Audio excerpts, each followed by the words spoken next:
In 2017, I was farming, loved farming, but not farming for somebody else. And so looking for different opportunities, I found a welding shop in Driggs that built farm equipment.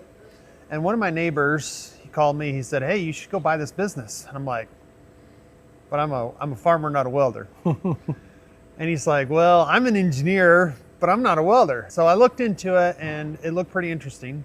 Started looking over the stuff that he built, and it was well built and it was good stuff. And so we decided to purchase the business. We bought all their assets, and we had quite a few things that we had on order to build, and we just started from there. We rented one little shop over here and we started building farm equipment. First couple things we were building were land rollers and hay forks.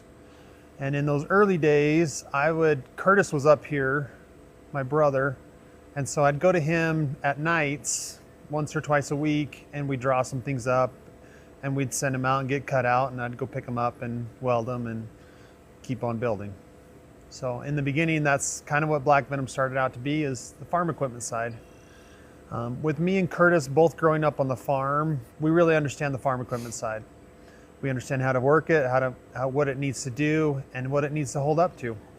And so I think that right there really helped Black Venom grow, and it is what it is today because of that. When I was first introduced to Black Venom products, I was actually introduced a few years ago.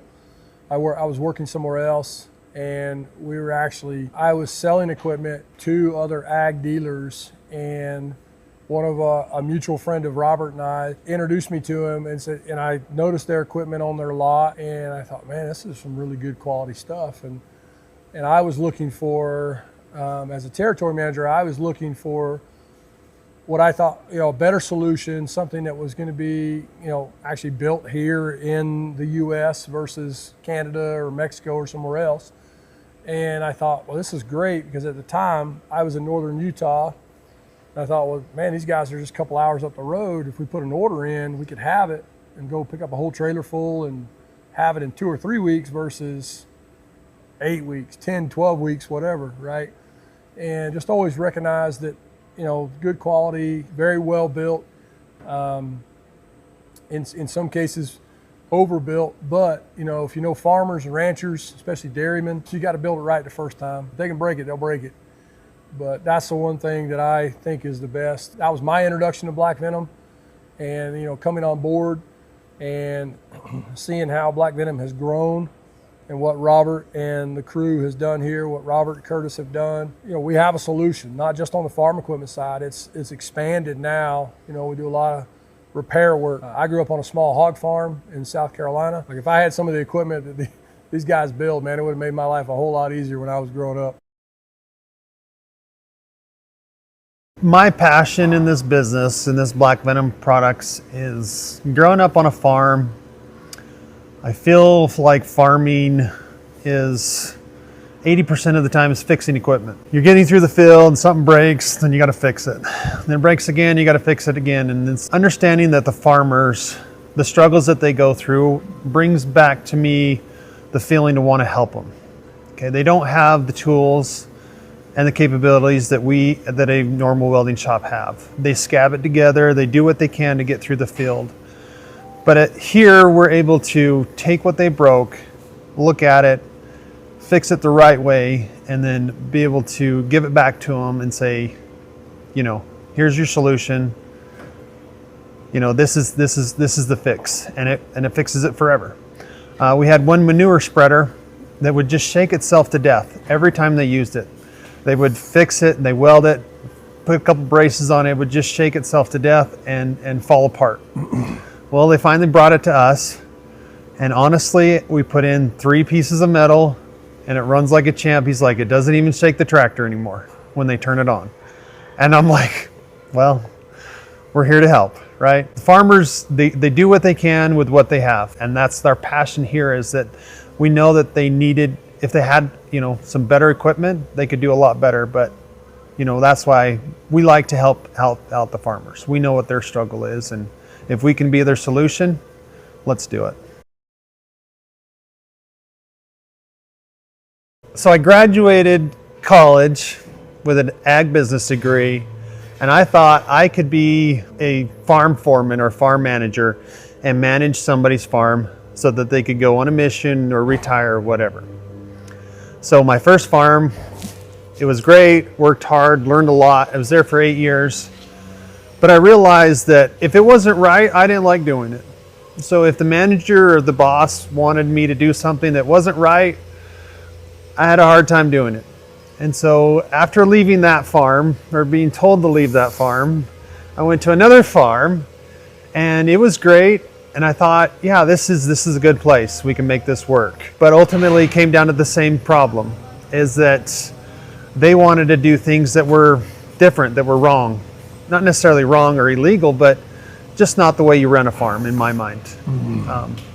And I definitely blame my dad for teaching us to stick to our beliefs and our ways of doing things. But ultimately I decided that if I can't work for other farmers and I can't figure out financially how to buy my own farm and to farm and make a good run at it, we can still be involved in farming and build equipment for farmers. One of my good buddies told me, in a gold rush, instead of being the gold digger, you can be the guy selling the shovels. So in a gold rush, you want to be the guy selling the shovels.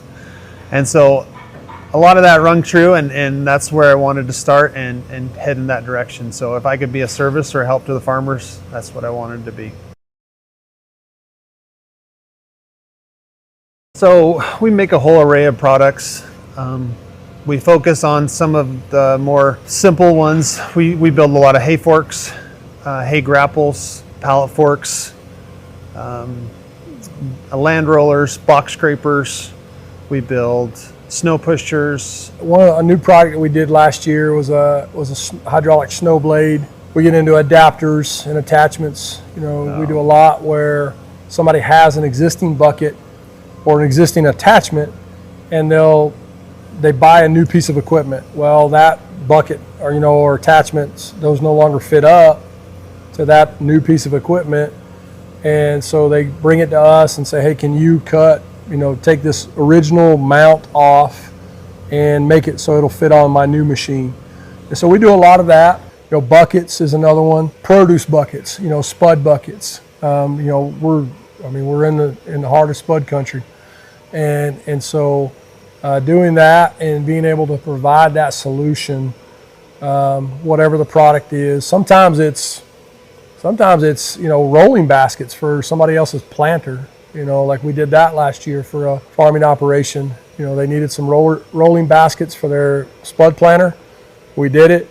We were able to do that. And, again, having a solution for them. So we're helping local farmers, people with things that break down, things that local producers that have a need for equipment out in their fields, hobby farmers, construction guys.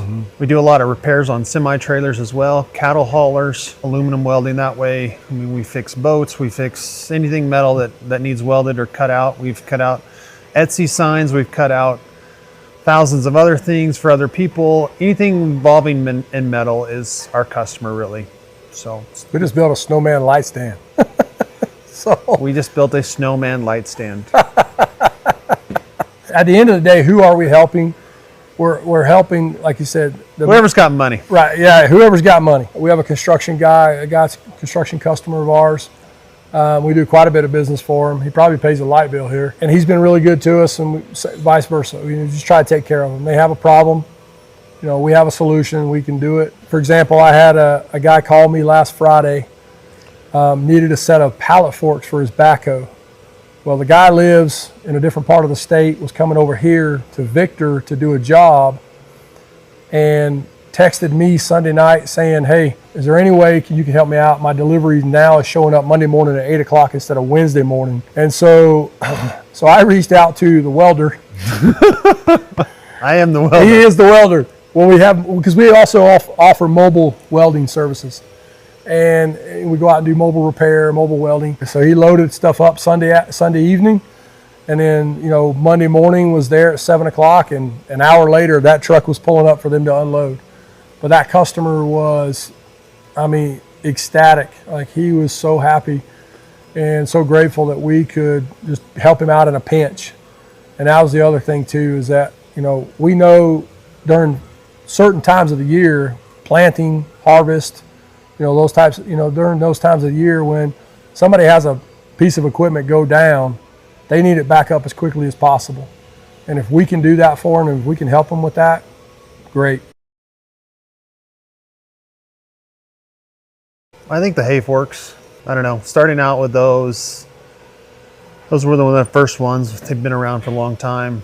Being able to offer those different size hay forks to every solution. They're easy to build, they're quick, they're really easy to paint, and they look nice and they work well.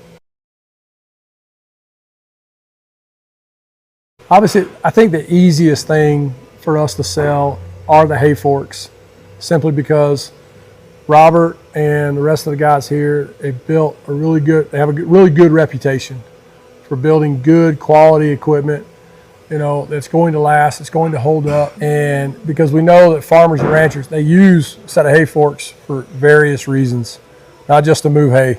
they might use it to pick up the backside of a baler to change a tire out. You know, they might use it to unload a truck, you know, unload pallets, whatever. Or our grapple. We do upright grapples as well for those that are loading trucks, you know, small square bales or bundles. Taking that out, delivering that, getting it set up for the customer, letting them, you know, making sure it's working right for them, and it's exactly what they need to help them with their operation. Probably the land rollers. They're big.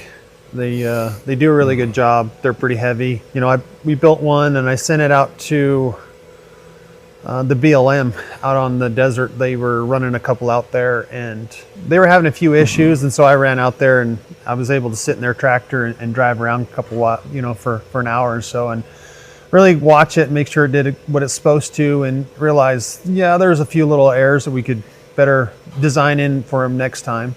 But ultimately, it was a great machine that just did what it was supposed to do and rolled that sagebrush pretty well. I'd have to agree. I think, you know, the land roller, because especially like our quarter turn land rollers, the ones that rotate, you know, being able to watch them in action, I don't want to say it's an art, but, you know, it's very, you know, satisfying to sell something that these guys go and they build. And we build it, and then it goes to the field and it does exactly what it's supposed to do. And it's as advertised, well built and easy to maintain, not a lot of moving parts on it.